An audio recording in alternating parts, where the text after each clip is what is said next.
INIFAP, Instituto Nacional de Investigaciones Forestales, Agrícolas y Pecuarias.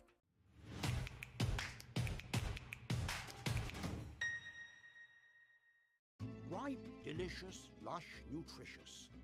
We come in all shapes and sizes, colors and shades. Raw or cooked, sweet or bitter, soft, crunchy, fragrant, pungent. All of us unique and special, full of fiber, vitamins and minerals, history, culture and traditions. We don't just fill your plate, we fill your stories and memories. Long and short, slim and plump, sometimes awkward or misshapen, forgotten or neglected, but never ever ugly, whatever people say. Because we're what really makes you tick, what makes your eyes sparkle and your smile dazzle. We are fruits and vegetables, simply beautiful. Buenas tardes. Les doy la más cordial bienvenida a la primera emisión de Diálogo, el más reciente proyecto del INIFAP que reúne conocimiento y experiencia de relevantes personalidades que trabajan para el progreso del campo en México. Este día, el doctor Luis Ortega Reyes, coordinador de Planeación y Desarrollo del Instituto, conversará con nuestros invitados sobre el Año Internacional de las Frutas y Verduras. Acompáñenme. Adelante. Gracias, Cindy. Muy buenas tardes a todos. A nombre del Instituto Nacional de Investigaciones Forestales, Agrícolas y Pecuarias, les saludo con mucho gusto y les doy la más cordial bienvenida a todos los internautas que en este momento nos acompañan por Facebook y YouTube Live en nuestro primer conversatorio. Este conversatorio es una nueva estrategia de divulgación del Instituto que tendremos a partir de hoy y por 2 semanas en diferentes temas, cada 2 semanas.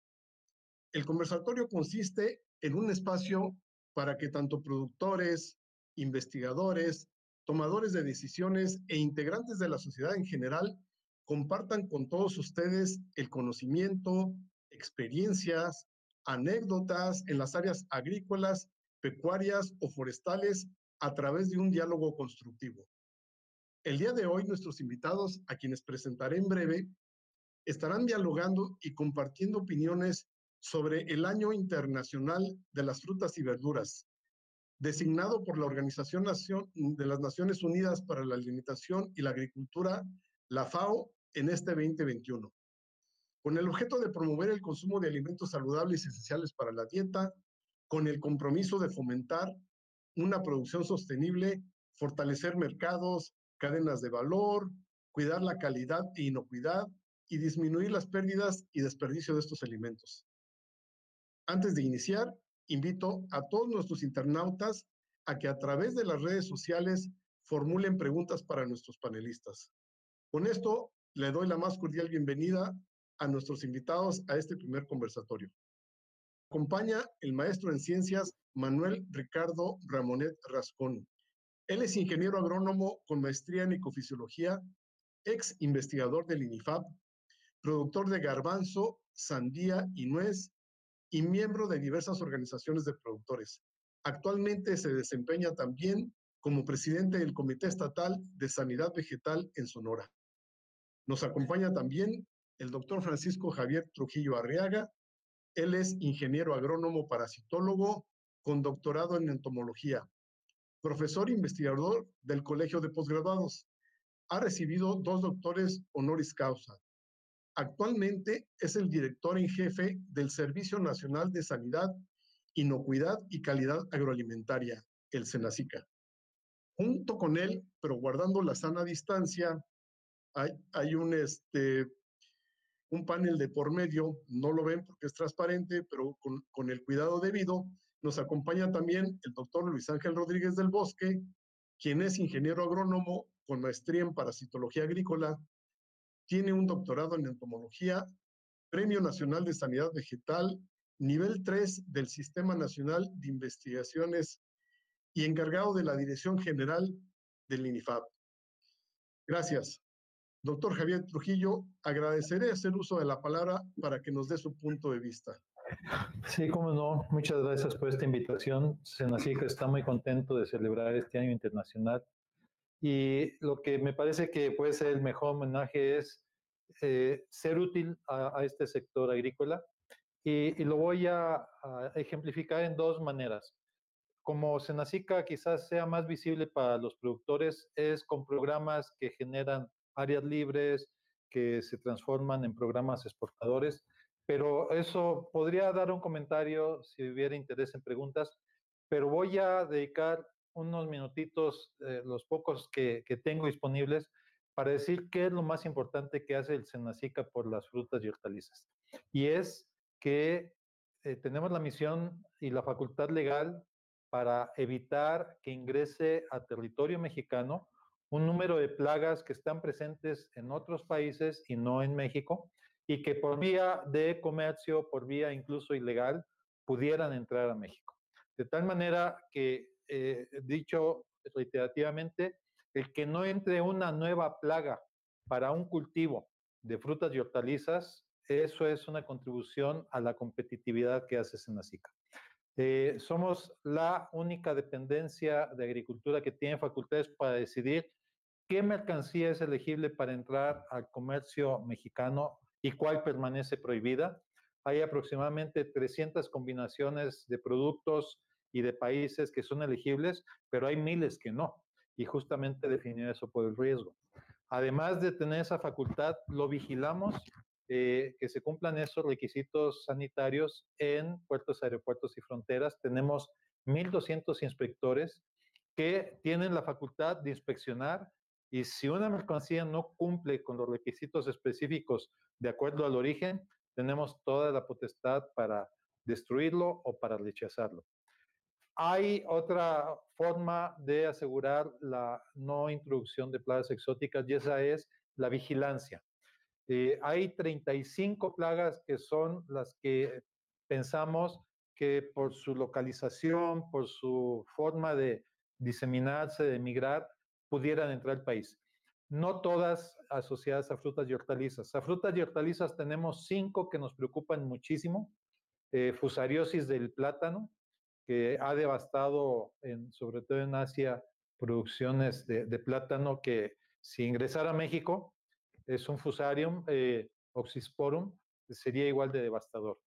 En términos de moscas de la fruta, Bactrocera, Dacus, algunas anastrefas exóticas, pero quizá la más famosa es mosca del Mediterráneo. Y yo quisiera entonces gastar un minuto en decir qué es lo que hace México para que, a pesar de que es una plaga ampliamente establecida en Guatemala, tenemos desde el principio de los 80s como una plaga ausente en México.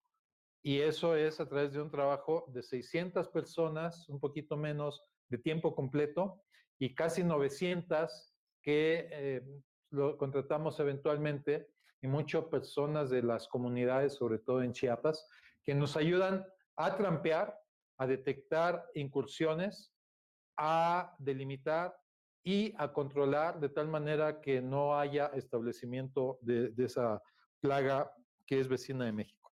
De tal manera que celebramos este año internacional siendo útiles a los productores, no permitiendo la entrada de una nueva plaga. Y estamos contentos, sobre todo señores productores, sé que comparte la mesa conmigo un productor que disfruta un estatus sanitario muy claro. Sonora es libre de moscas de la fruta y eso les da mucho negocio y estamos muy contentos de ser parte de esa ecuación. Gracias, Javier. Bueno, para seguir la conversación, vamos a invitar al maestro Ricardo Ramonet para que nos dé su punto de vista, siendo él un productor empresario exitoso, ya lo comentó el doctor Trujillo, con una Sonora con un envidiable estatus sanitario que ojalá tuviéramos en muchas partes del país. Le cedo la palabra para que nos dé su punto de vista. Adelante. Gracias por la invitación y es un orgullo estar con ustedes compartiendo con el doctor Trujillo, con el director de INIFAP. Es un placer y agradezco mucho la invitación. Efectivamente, como menciona el doctor Trujillo, Sonora, por ser limítrofe con Estados Unidos, pues corre un riesgo constante de la introducción de plagas y enfermedades que pudieran ser muy destructivas a la región. Y en base de eso, precisamente con el apoyo de la Dirección General de Sanidad Vegetal en el país, el CESAVE, a través de las diferentes juntas locales de sanidad vegetal, se establece una campaña de monitoreo, sobre todo en cuanto a especies de insectos o enfermedades que pudieran amenazar la fruticultura y la horticultura regional. Yo creo que no hay mejor autoridad y más conocimiento que la del doctor Trujillo para hablar exactamente de ese tema. Me gustaría a mí establecer la importancia que son los frutales y que son las hortalizas en la agricultura y sobre todo la agricultura sonorense, y cómo precisamente esa condición de sanidad nos ha permitido ir cambiando la ruta histórica de los cultivos a una actividad económicamente muy importante, sobre todo en las zonas de bombeo, en donde la agricultura se vuelve la agricultura de granos o la agricultura extensiva, por ser la agricultura de bombeo, pues de mayor insumo, de mayor costo, requeríamos un cambio drástico a ese tipo de agricultura que en los años 80, en vista de los inicios de las entradas del país a los sistemas internacionales de comercio, ya con las miras hacia el establecimiento de los tratados comerciales, se fue evolucionando de los cultivos tradicionales, trigo y algodón, que se sembraban a partir de los años 50, se fue cambiando poco a poco a cultivos mucho más intensivos, de mayor demanda de mano de obra, pero también de mayor ingreso por hectárea.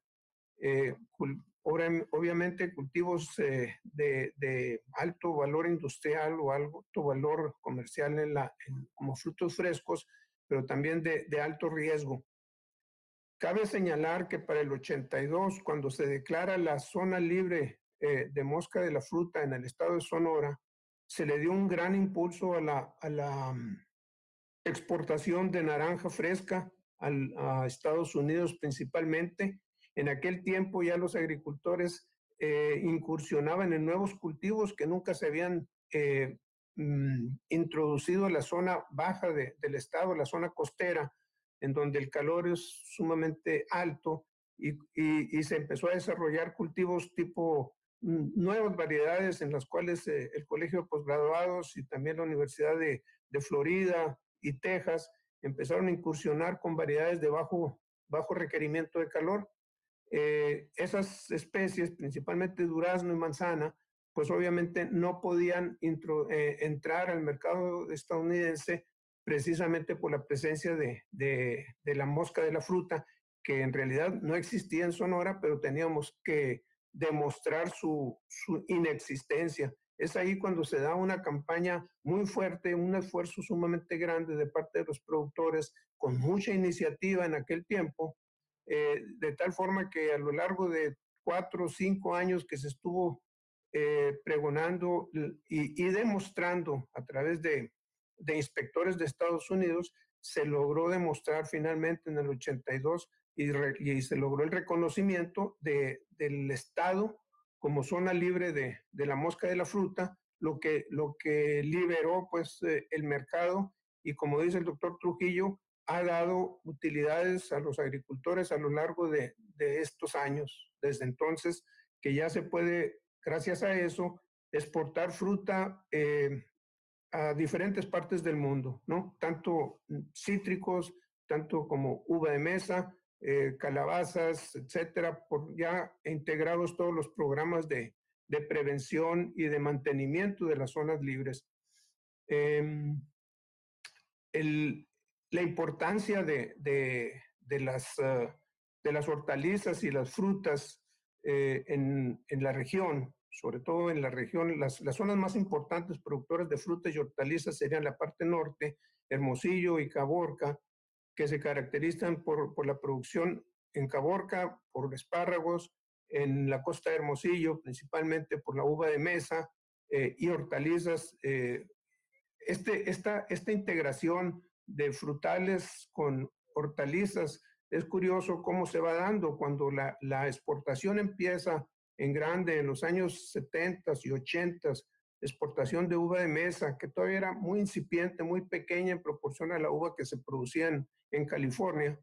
Los productores fueron creciendo tanto en la producción sonorense de uva de mesa, por ejemplo, que opacaron la principal zona productora de uva de mesa en Coachella, en California, de tal forma que los agricultores americanos tuvieron que transformar todo su sistema de producción e irse a producir más tarde porque no podían competir con la tempranez de la producción de uva de mesa en la región de Hermosillo y Caborca.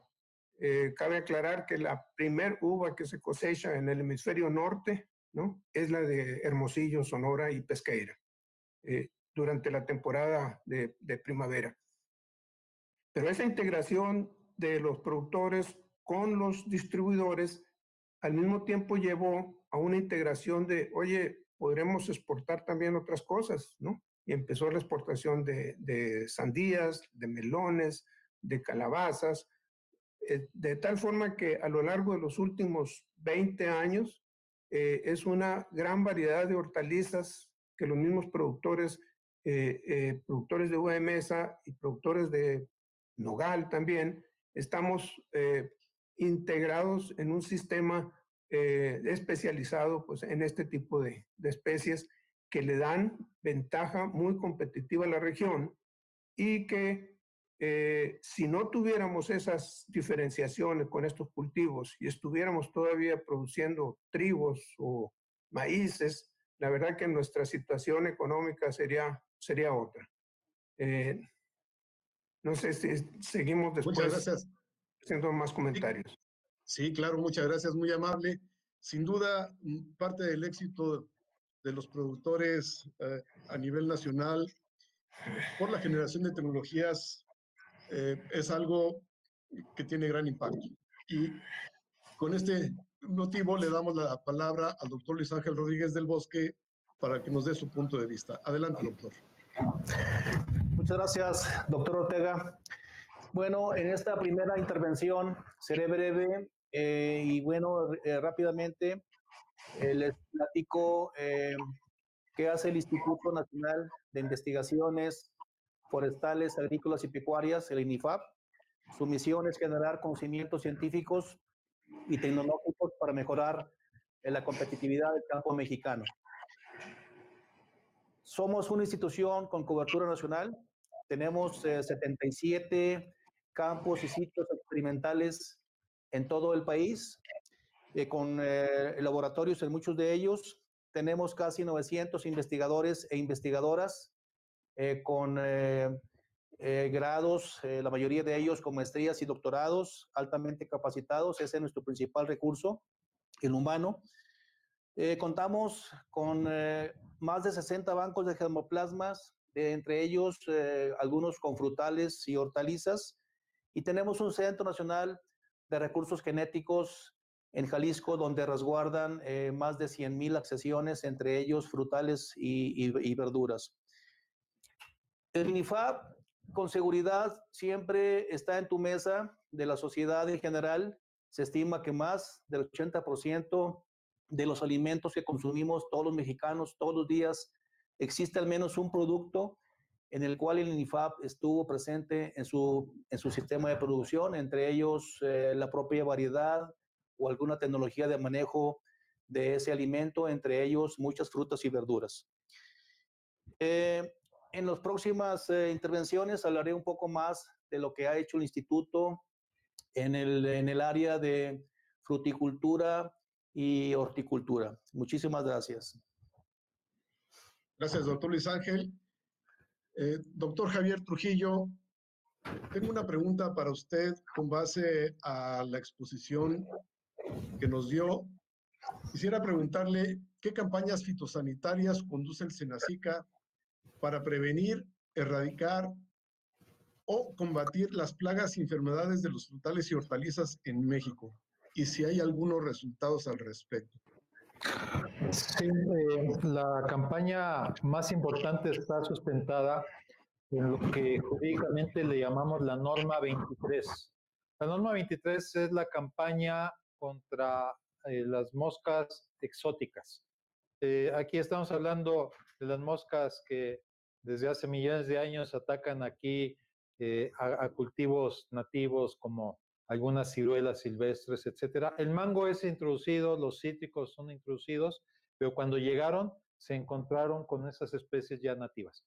Entonces, lo que hemos hecho a lo largo de 20 años más o menos es dejar al 50% del territorio mexicano libre, igual que Sonora, de esas moscas, y eso permite exportar sin tratamiento cuarentenario, que pues es una situación muy competitiva en términos de calidad. Hay muchas frutas que se tienen que meter en agua caliente o tratadas con algún gas, con bromuro de metilo, con fosfina, pero ser área libre da muchas ventajas.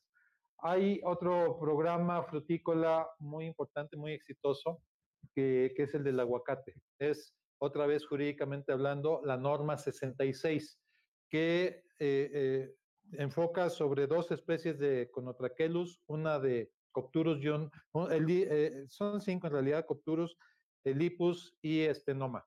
Son plagas que están establecidas en México desde hace muchos años, son nativas, y que cuando quisimos exportar, sobre todo a Estados Unidos, la restricción que vio el Departamento de Agricultura de Estados Unidos es la presencia de esas plagas de los frutos, y entonces hicimos una campaña, aproximadamente duró en campo como 4 años, en donde logramos establecer 5,000 hectáreas libres de esas 4 especies, y fue tan exitoso, prácticamente el precio del aguacate en huerto se duplicó, y entonces la realidad es que después de 1997, que fue la primera exportación de aguacate, a la fecha pasamos de 5,000 hectáreas a 140,000 hectáreas. Y entonces hoy por hoy es un programa de exportación muy exitoso. También tenemos otros programas en Guayaba, en Higo, en Granada, que tiene un éxito comercial quizá no tan espectacular como el del aguacate, pero también en banano tenemos campañas, sobre todo contra el moco del plátano. De tal manera que sí, aquí el término de sanidad vegetal en frutas quiere decir muchas formas legales de aplicar, porque estas son normas que si se incumplen tenemos facultades para hacer alguna destrucción de algún cultivo que pudiera ser una fuente de infestación. No quiero ser exhaustivo, pero espero que con esos ejemplos pueda dar una idea a nuestros amigos productores, sobre todo que podemos perfectamente pasar de una situación de infestación a una situación muy competitiva, pero necesitamos una sola cosa, la voluntad de que todos los productores de una región, si hay 500 productores de mango en una región, que todos los productores, que no convirtamos en un área heterogénea, sino muy homogénea, cumplan con las disciplinas, lleguemos a un resultado común y que esa área, con ese estatus sanitario elevado, se convierta en elegible para otros países como un origen de exportaciones. Espero, Luis, que eso pueda ser un ejemplo suficiente. En forma muy general, podríamos ser más exhaustivos también. Sí, muchas gracias. Con esto le quiero ceder la palabra al maestro Ricardo para que nos diga, además del aspecto sanitario, que sin duda es muy importante, ¿qué otros aspectos considera usted que son importantes para la producción de frutas y verduras en las que un productor debe estar enfocado para poder ser exitoso? Adelante, por favor. Bueno, en el aspecto de frutas y verduras, obviamente entra uno en un cultivo un poco más complicado, más demandante. La presencia del productor, o en su caso aquellos campos que tienen encargados específicos para cultivos, pues la demanda de atención es mucho más agresiva. El principal tema en cuanto a la producción de frutas y hortalizas es la calidad del producto, ¿no? Y esta calidad está en función, uno, de condiciones climáticas y condiciones otras de manejo. Ahí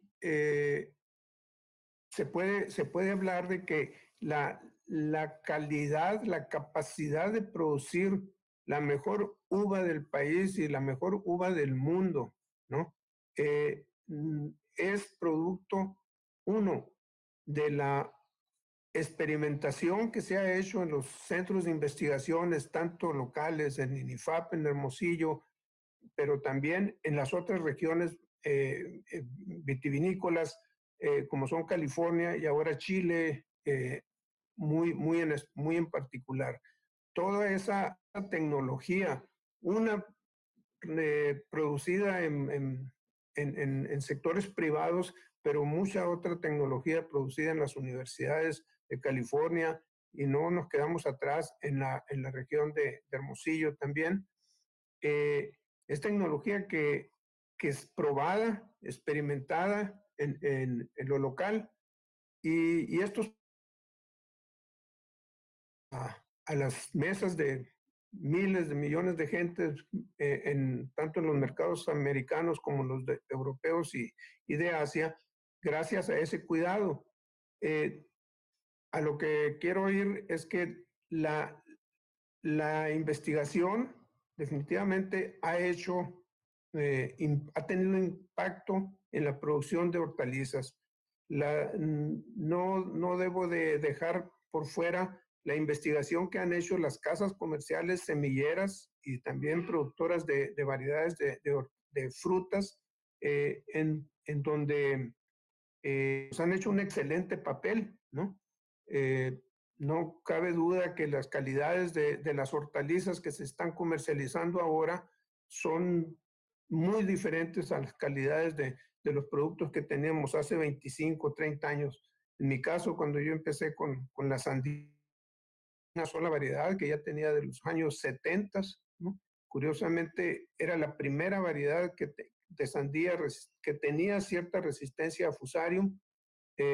Hasta la fecha, Fusarium es un gravísimo problema en la producción de sandía y en otras hortalizas, pero no se ha hecho, en este caso de Fusarium, no se ha hecho una investigación apropiada para desarrollar nuevas variedades, pero la calidad de las frutas en cuanto a productividad y tamaño de frutos, atendiendo las necesidades del mercado, ha sido impactante. Por dar un ejemplo, en el caso de las frutas minis, ¿no? Estábamos impuestos antes a frutos gigantes de 12, 15 kilos, ¿no?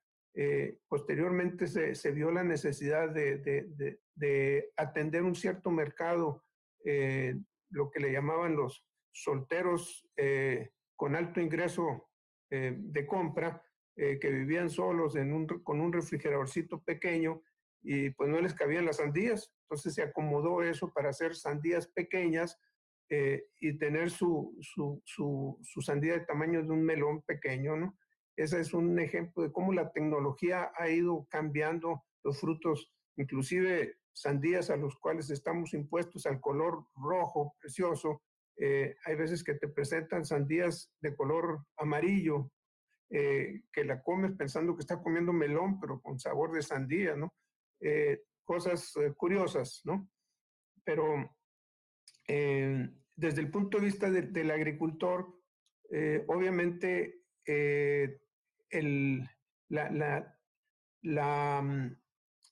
la capacidad de absorber la tecnología está en función también de ¿cómo se dirá? La crítica hacia lo que le ofrecen al agricultor las casas comerciales, ¿no? Y ahí es donde la investigación es muy importante, porque hay tanto producto que vender en los campos, que uno tiene que estar muy cuidadoso de lo que está recibiendo, si en realidad es tecnología apropiada o es meramente cosmético, ¿no?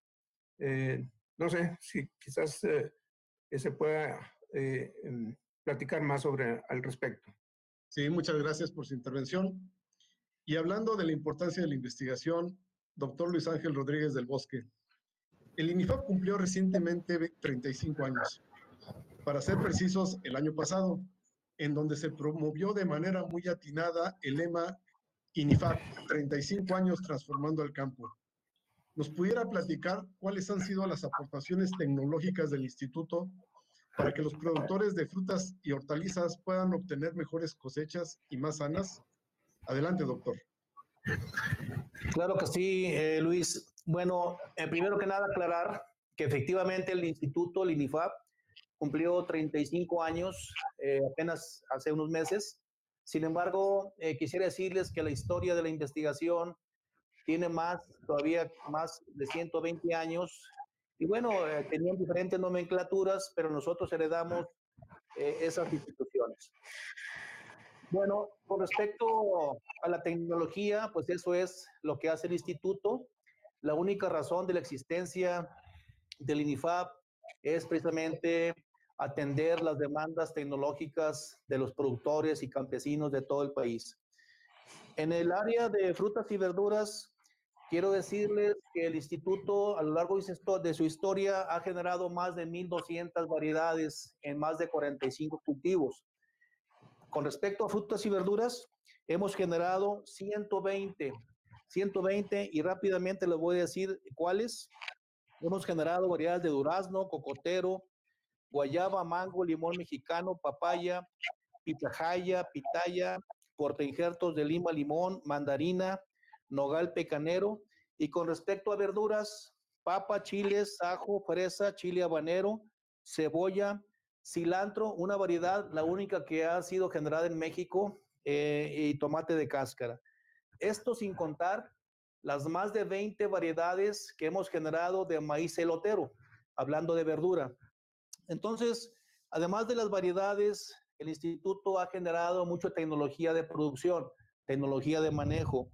Bueno, entre ellas, quizás la más importante, ya lo dijo el doctor Trujillo y el propio Ricardo Ramonet, el manejo de las plagas. Eso ha sido vital, muy importante para la producción de frutas y verduras sanas e inocuas.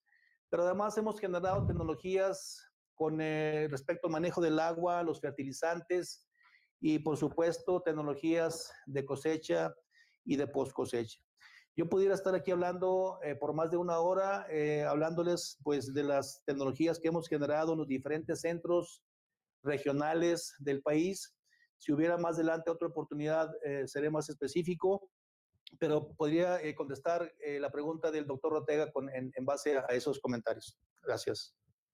Gracias, doctor Luis Ángel. Le quiero preguntar, ustedes saben que México es un gran exportador de frutas y verduras, y quisiera preguntarle al doctor Javier Trujillo, ¿cuál es el papel de Senacica en la importación? Aquí estamos hablando de la importación de frutas y verduras frescas a México de otros países. ¿Qué es lo que considera el Senacica? Bueno, realmente fue mi primera intervención, ¿no? En donde nadie sustituye a Senacica es en determinar en base a análisis de riesgo cuáles mercancías podemos nosotros aceptar y cuáles no. Entonces, no, ni siquiera lo compartimos con otra entidad de la Secretaría de Agricultura. Voy a poner un ejemplo. Tenemos un tratado de libre comercio con Estados Unidos, vigente desde 94, y el durazno de Estados Unidos, de la región de Carolina del Sur, de Georgia, que es todo un orgullo para esa región. De hecho, la calle principal de la capital de Georgia, de Atlanta, se llama Peach. Es un producto de orgullo, pero tienen una plaga que si entrara a México sería perniciosa para muchos cultivos. Entonces, todavía 15 años después de que fue vigente el Tratado de Libre Comercio con Estados Unidos, todavía no entraba el durazno, hasta que se logró un acuerdo entre los dos países para establecer medidas de mitigación de que pudiera ingresar sin riesgo sanitario. Y entonces, el que podamos ser la autoridad que, bajo una metodología armonizada en el mundo, que es análisis de riesgo, porque tampoco se valdría que cada país hiciera un análisis de riesgo que balanceara esos niveles de protección sanitaria de cada país. Es una metodología armonizada generada en FAO, acordada por 180 países, y entonces se aplica muy pulcramente, y entonces Senacica es la autoridad que, además de establecer esos criterios de admisión, de elegibilidad, vigila en fronteras que se cumplan. Y si no se cumplen, tiene toda la facultad legal, incluso en que hubiera un amparo, un agente aduanal que amparara, que nos desafiara legalmente, tenemos toda la facultad para hacer esos actos de autoridad, de rechazo, de destrucción, pero siempre anteponiendo que el valor a tutelar se llama el estatus sanitario de México.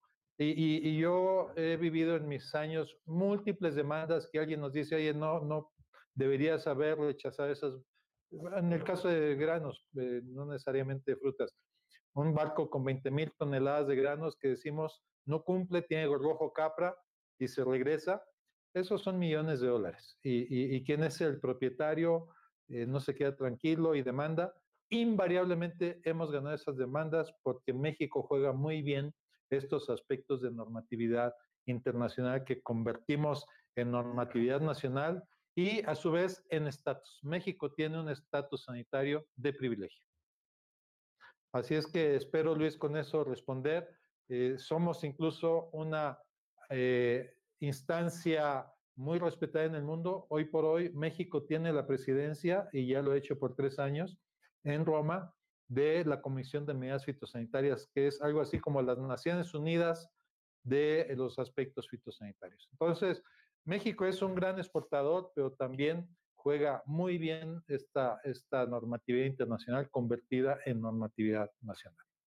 Espero que eso pueda ser ilustrativo de esa situación, de esa pregunta, y podría, por supuesto, detallar con otros ejemplos. Sí, gracias, doctor. Sin duda, Senacica un orgullo para México y se ha hecho una excelente labor. Bueno, ya hablando de frutas y verduras, maestro Ricardo, ¿qué opinión tiene usted sobre la producción orgánica de frutas y hortalizas?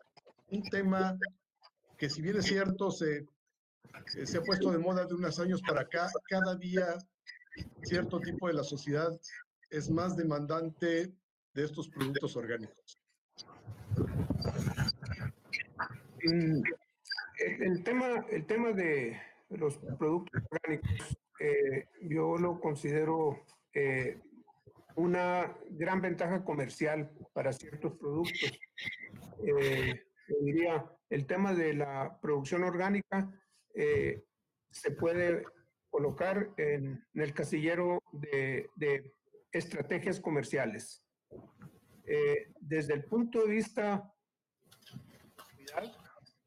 de seguridad y calidad de los alimentos, yo me aboco a pensar y llevar el manejo que inicialmente, allá por los años 60, se inició con el programa de manejo integrado de plagas en la Universidad de California en Riverside, precisamente al mismo tiempo que Raquel Carson publicó su libro de la Primavera Silenciosa, y que dio como origen al movimiento ambientalista, y que posteriormente vino a devenir sobre estos temas de la agricultura orgánica o la agricultura libre de pesticidas.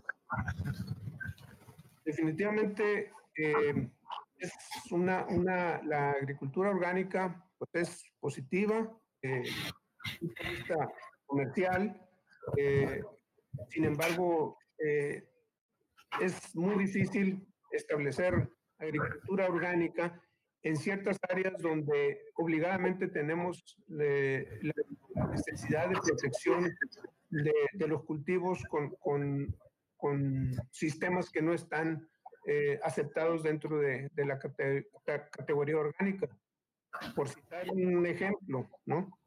Para erradicar o confinar y bajar el impacto del HLB en los cítricos, pues en Sonora prácticamente tenemos un sector dedicado a la agricultura orgánica que maneja el HLB con productos permitidos dentro de la estructura orgánica, pero tiene la fortuna, el sector citrícola del norte del estado, o sea, la región de Hermosillo, que la incidencia de HLB o la presencia del sílido asiático, la chicharrita, no es tan abundante, vamos a decir. Sin embargo, la parte sur, con clima mucho más benévolo para la presencia del HLB, ahí no es posible mantener un control como se contiene ahorita a través de las aplicaciones de los métodos orgánicos. En el sur de Sonora, de hecho, el control es mucho mejor, mucho más efectivo, porque se utilizan productos más agresivos, que no son orgánicos o no son para la agricultura orgánica. Y aquí cabe aclarar, por ejemplo, cómo ciertas moléculas han auxiliado a la agricultura de las hortalizas, que sin ellas hubiera sido un desastre en su tiempo. Me quiero remontar al tiempo del año 2000 más o menos, los 90, cuando apareció la mosca blanca en el norte o noroeste del país, una plaga sumamente perniciosa que fue una mutación de la mosquita blanca tradicional, muy efectiva, y que devastó miles de hectáreas de hortalizas, ¿no? Calabazas, sandías, melones. Durante años, quizás unos 5 años, era incontrolable la plaga, hasta que aparecieron los primeros moléculas tipo imidacloprid, que con esas moléculas se empezó a tener un control efectivo, ¿no? Obviamente esas hortalizas no entraban dentro del carácter orgánico. El otro tema sobre la inocuidad de los alimentos y que Senacica definitivamente ha hecho un planteamiento muy exitoso y lo ha implementado en todo el país, así como lo implementamos en Sonora también, es el programa de inocuidad agroalimentaria. En ese tema, pues es un trabajo que hace el comité a través de las diferentes juntas locales de sanidad mental, implementando los programas de reducción de riesgos de contaminación y las buenas prácticas de manejo. Todo un esquema de certificación para cada uno de los productores, todo aquel que lleve las buenas prácticas de manejo y todas las prácticas de reducción de riesgos de contaminación, la exclusión de los diferentes contenedores de donde vienen los productos químicos que se aplican, ha tenido un impacto inmenso en la agricultura regional.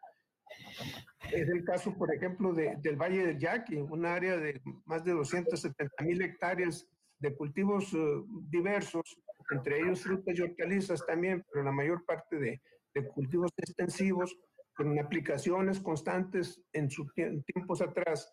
Había tiraderos de contenedores y que efectivamente impactaron de acuerdo a estudios en la contaminación de las personas que vivían cerca de los canales de riego, de donde utilizaban esos contenedores para llevar agua a sus casas. Hoy no hay contenedores tirados en los campos de ninguna manera. Este es un éxito grandísimo.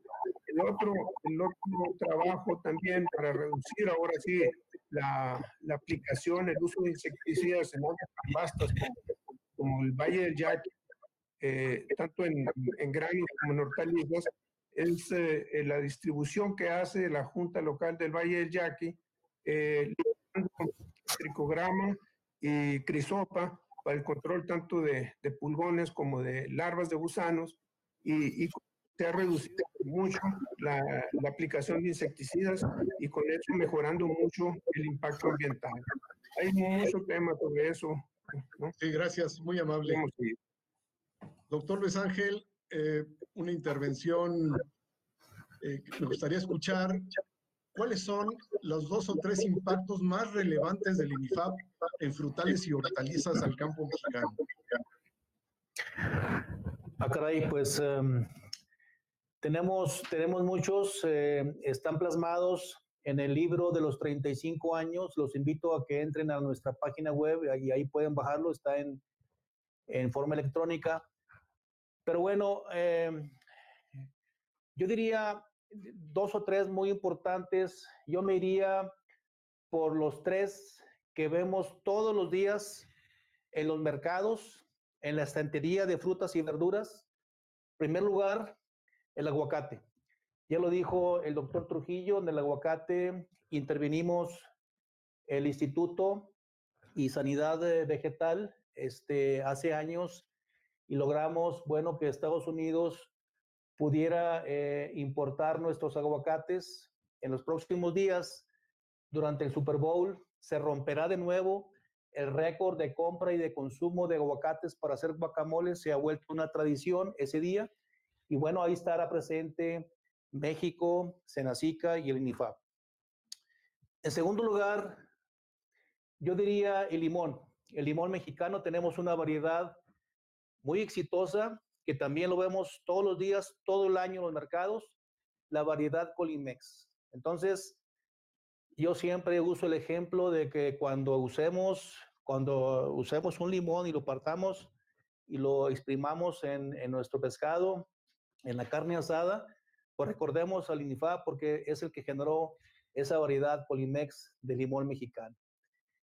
Y en tercer lugar, yo diría otro producto que también vemos todos los días, la variedad de chile habanero Jaguar, una variedad también muy exitosa que tendrá unos 10 años para acá y que ha desplazado a otras variedades de chile habanero, y actualmente la variedad Jaguar se siembra en más del 70% en el territorio mexicano. Serían mis 3 selecciones. Gracias. Gracias, doctor Luis Ángel. Ahora les voy a hacer, si ustedes me lo permiten, me gustaría hacerles una pregunta a cada uno de ustedes, un poquito para salir de la rutina, unas preguntas un poquito diferentes, quizás de tipo personal, otras a lo mejor un poco chuscas, pero con alguna relación con aspectos de su vida o bien que tengan que ver con las frutas y verduras, si así me lo permiten. Vamos a preguntarle al maestro Manuel Ricardo Ramonet. Manuel, sabemos que estudiaste una maestría en Davis, California, y que fuiste aceptado por la misma universidad para estudiar un doctorado, pero también sabemos que por tu actividad empresarial ya no fue posible que tú pudieras continuar con este posgrado. Si tú hubieras continuado con tus estudios de doctorado, ¿qué especialidad y qué tipo de investigación estarías desarrollando con frutales u hortalizas?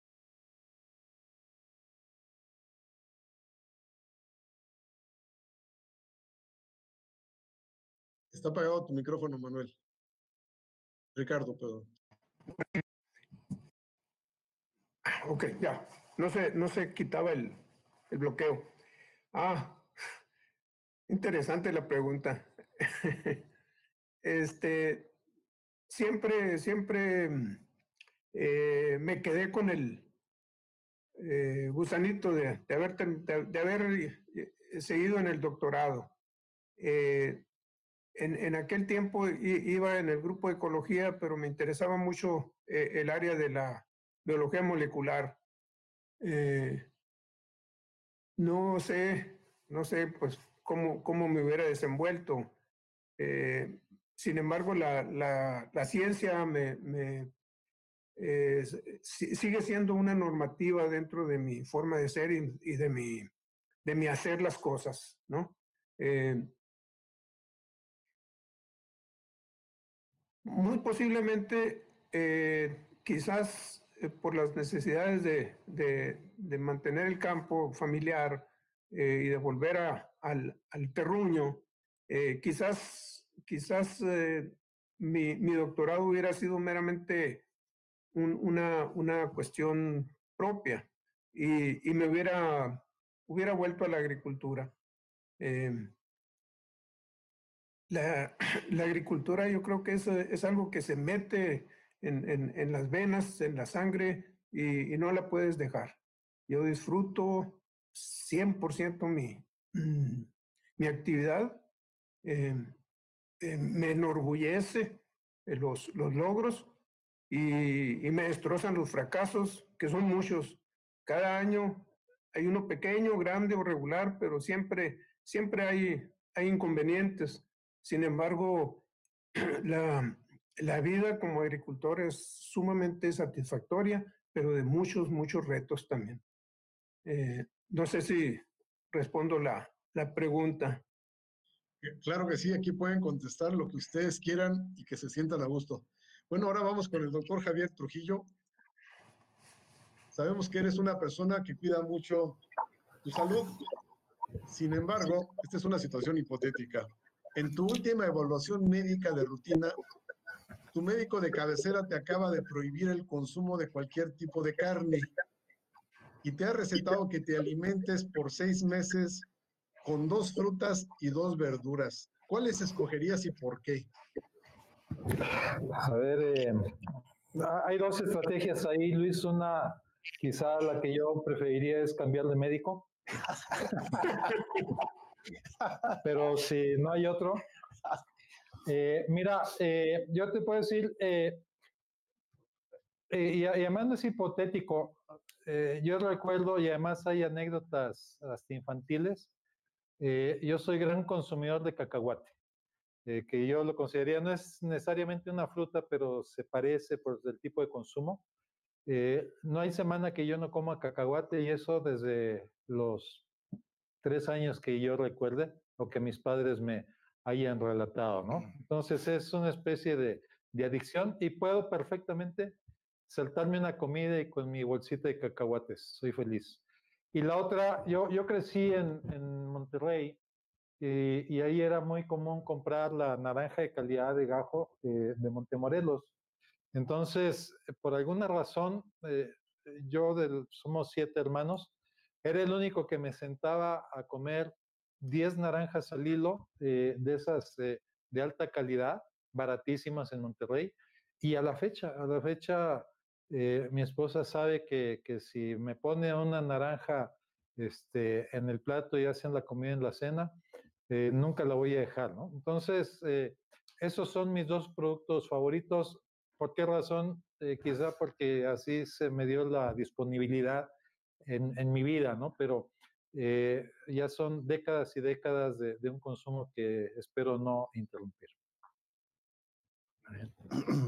Bien, muchas gracias. Qué bueno que estás siguiendo al pie de la letra del médico que vas a cambiar. Bueno, ahora voy con Luis Ángel. Luis Ángel, sabemos que eres un fanático de la música.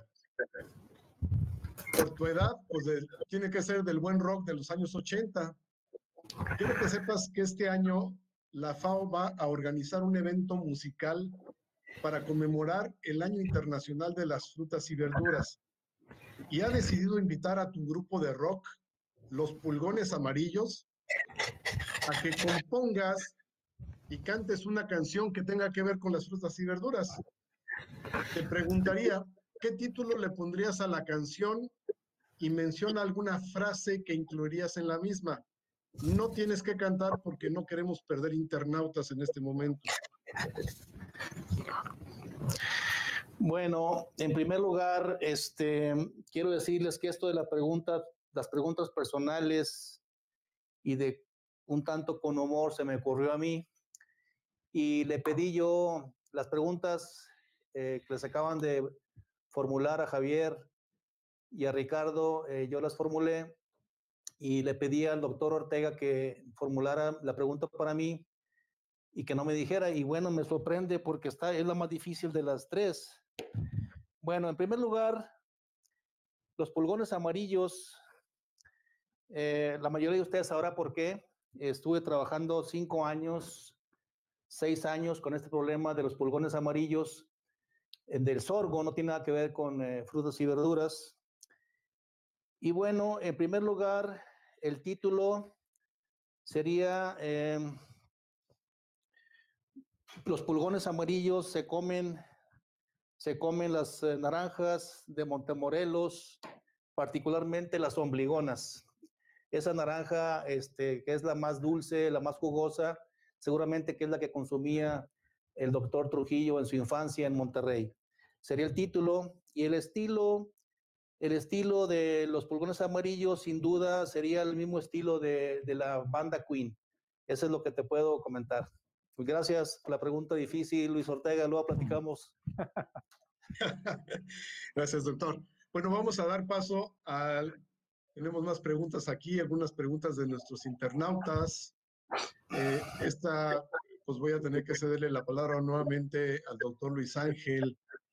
Uno de nuestros internautas nos pregunta que en cuanto a laboratorios para manejo post cosecha de frutas y verduras, que si tiene el instituto y en qué regiones es donde tiene el INIFAP este tipo de laboratorios. Claro. Adelante, doctor. Muchas gracias, doctor. Sí, como no, tenemos al menos 3 laboratorios que tratan sobre este tema del manejo de la post cosecha. 2 de ellos ya funcionando plenamente, uno en Zacatecas y otro en Nayarit, en Santiago.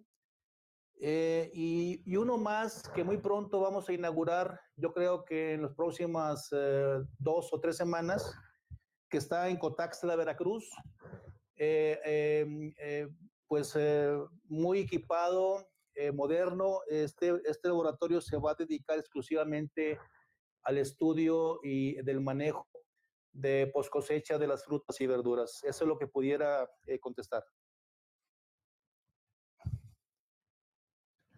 Muy bien, muchas gracias. Ricardo, se comenta aquí que la FAO publica que más o menos se desperdicia un 45%, que de hecho es muy alto a nivel mundial, de frutas y verduras. ¿Qué tendrían que hacer productores, empresarios y sociedad en general para tratar de disminuir esta pérdida? Adelante, por favor. Bueno, una parte de la pérdida definitivamente es por la dinámica de maduración o de cosecha de muchos de los productos, ¿no? Que es tan abundante la cosecha que no se tiene la capacidad para procesar todo lo que está en su punto, ¿no? Por aquello de la capacidad de estancia en el anaquel, ¿no? La duración de anaquel, hay que cosecharlos en un punto muy específico para que llegue en la mejor condición al mercado. Y entonces ahí hay un inter que definitivamente se deja en el campo o se cosecha, pero se vende barato o se regala o se desperdicia a fin de cuentas, porque ya pasó su momento óptimo de corte. ¿Qué hacer? ¿Qué hacer? Uno, quizás que los productores deberíamos de tratar de controlar nuestras superficies de siembra para ser más oportunos en el momento de cosecha, y que los productos que lleguen al mercado sean en óptimas condiciones y con el volumen suficiente para surtir a aquellos que los van a distribuir y al mismo tiempo mantener precios interesantes para los productores. Efectivamente, se pierden también muchas cosechas por el exceso de producción o, en su defecto, por el poco consumo de ciertos productos en relación pues a la oferta que se está haciendo. Entonces ahí tenemos como productores tener más conciencia de qué es lo que debemos de limitar nuestras superficies. Hay otro aspecto en cuanto al aprovechamiento de esos productos, es que aquí se acostumbra en la región, tanto en Hermosillo como en la parte sur y en la parte norte, donar a los ¿cómo le llaman? Los mercados, donaciones pues que se hacen para asilos de ancianos, etcétera, para gente necesitada, ¿no? Pero eso a fin de cuentas no es un paliativo nada más. Hay necesidad de investigación también en esa área, ¿no? Allí dándole más, se me fue la palabra, permanencia o durabilidad del producto, ¿no? Controlar la maduración de los productos perecederos de tal forma que puedan resistir más en el mercado y no se desperdicien, ¿no? Ahí es un tema muy importante de investigación que hace años que se busca, ¿no? Y se ha logrado contener la maduración de algunas hortalizas principalmente. Ahorita no pienso en otra alternativa. Gracias, muy amable. Doctor Trujillo, aquí hay un par de preguntas, voy a tratar de juntarlas. ¿Y a quién debo dirigirme? ¿Qué requisitos o cómo se realiza la exportación de frutas y hortalizas al extranjero? Esta persona en particular quiere exportar higos, pero hablan en general de cómo se lleva a cabo todo el procedimiento. Bien, vamos a hablar de dos procesos. Primero, en el supuesto de que no hay ningún país que lo haya aceptado como un producto. Entonces, Sanidad Vegetal lo que hace muchas veces al año es lo que le llamamos abrir mercados. Es dónde quieres exportar higo, si quieres exportar a Estados Unidos. Y realmente no es hipotético cuando hablamos con Estados Unidos. El higo es un cultivo exótico, pero muy bien establecido en muchas geografías de México. Entonces, Estados Unidos, ¿qué te preocupa del higo? Lo que le preocupaba era anastrefas.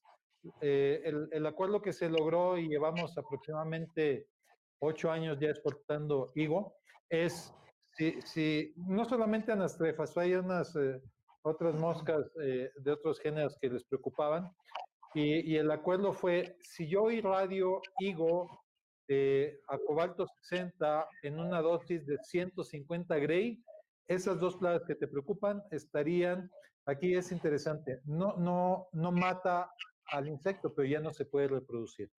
Y con esa lógica, Estados Unidos ya empezamos primero con Morelos. Por supuesto, Sonora dice, oye, si soy área libre, a mí no me pongas tratamiento. Entonces, solamente, exclusivamente para internautas ajenos al instituto. Por favor, voy a hacer una pregunta y contéstenla en sus redes sociales, en YouTube o en Facebook, donde nos están viendo. Ahí la responden y los primeros 15 que la respondan van a recibir este obsequio, esta promoción. La pregunta es, ¿qué fruta o verdura que consumes tiene que ver con el INIFAP? Entonces, adelante y esperamos sus respuestas. Bueno, bien, para finalizar, los invito de nuevo a nuestra página web, ahí hay mucha información. Además, el INIFAP está en cada estado, por favor visítenos. Y yo finalmente quiero hacer una reflexión sobre los retos que enfrentaremos en los próximos años, en las próximas décadas, sobre la investigación en frutas y verduras. Ahí tenemos un reto enorme, el cambio climático. Ya tenemos problemas en los viñedos a nivel mundial. Se están moviendo hacia el norte por estos cambios de temperatura. Tenemos que atender investigación para reducir costos, dar valor agregado. La sanidad, no se diga, es un tema súper importante. Debemos de usar menos agroquímicos en el futuro. y el tema del agua también es muy importante.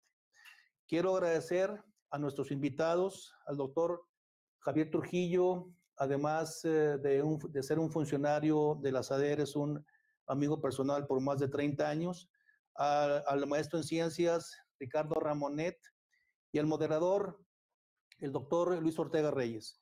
Y a todo el público, me están pasando el dato que ya son más de 270.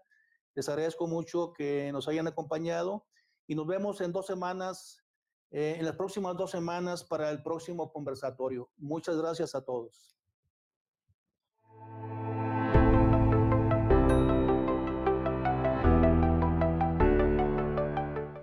Gracias, doctor Ortega, por dirigir el diálogo con el que comenzamos una nueva etapa de vinculación con la sociedad. Los esperamos la próxima semana, en el que dedicaremos este espacio al Día Internacional de la Mujer y la Niña en la Ciencia. Ya tenemos todo listo para traer a ustedes a las mejores ponentes. Ya verán. Hasta la próxima.